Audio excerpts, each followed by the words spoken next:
This is Stadium Steve.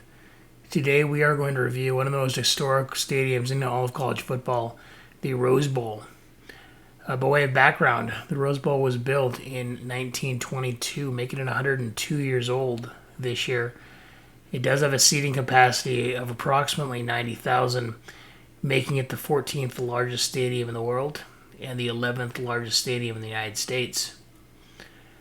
This stadium has been the home stadium of the UCLA Bruins since 1982, and is more famously known for the Rose Bowl game.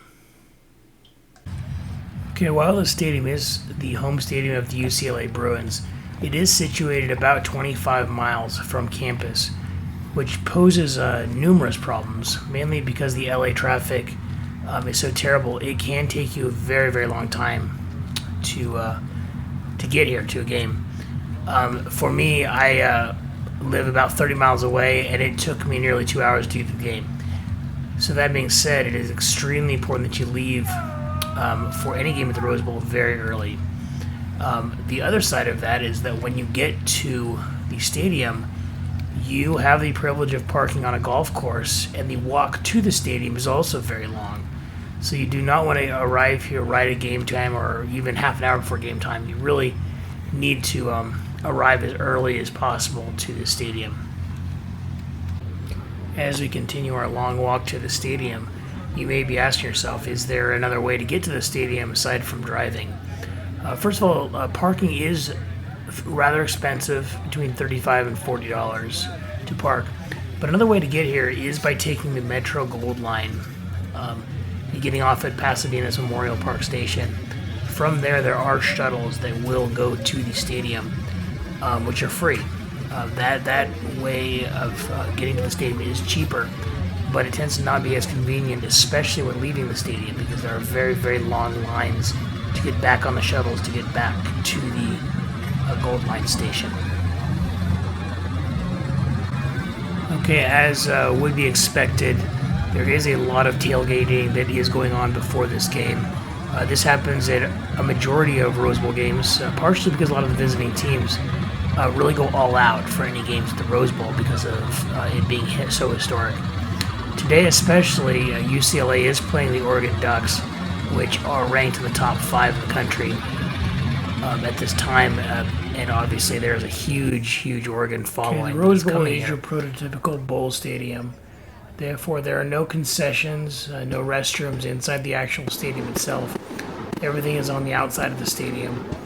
And as you can see here, there are pop-up stores for UCLA apparel.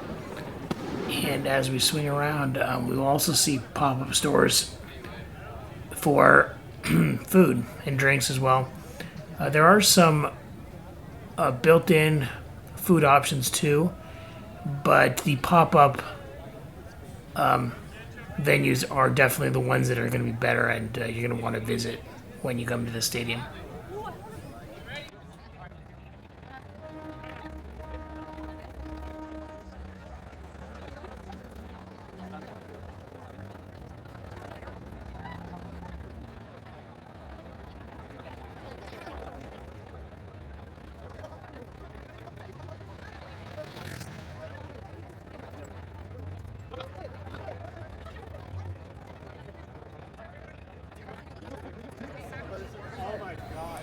Okay, here we are coming around the Rose Bowl Stadium, and as you can see here, here's the iconic Rose Bowl logo all lit up.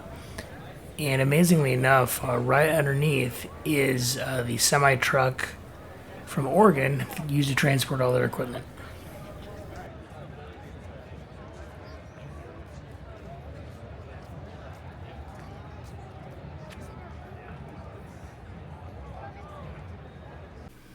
Okay, here we are at the inside of the Rose Bowl Stadium. As you can see, we are only seated a couple rows back. These are actually great seats. You can get really good seats at the Rose Bowl for under $100. And the good thing is, because it's a bowl, really every seat here is a great seat. Some tidbits about the stadium is that this is a night game, so the weather is pretty nice. But fair warning is, if you ever go during the day in August, September, or even in October, There is no shade here, and the stadium gets very, very hot, to the point where it's almost unbearable because of the heat. So just keep that in mind if you're going to a day game early on in the season. Okay, the Rose Bowl is probably the most iconic stadium in all of college football. It should be on everybody's bucket list to attend here. Unfortunately, the UCLA Bruins do make it their home stadium, and it's a little lackluster when it comes to a UCLA game. The stadium was far from at capacity. The fans really didn't seem too involved. They had a person on a microphone trying to hype up the crowd, which was incredibly annoying. And the only way they could really get people even remotely interested in the game was playing gangster rap in between whistles. Also, the UCLA cheers seem incredibly old-fashioned. And for all you Cal Berkeley fans, the UCLA fight song might seem eerily familiar. Okay, if you like this video, please like and subscribe. Also, please comment below the video any improvements that you might feel or how I'm doing. You can also follow me on Facebook, Instagram, X, or TikTok. See you on the next one.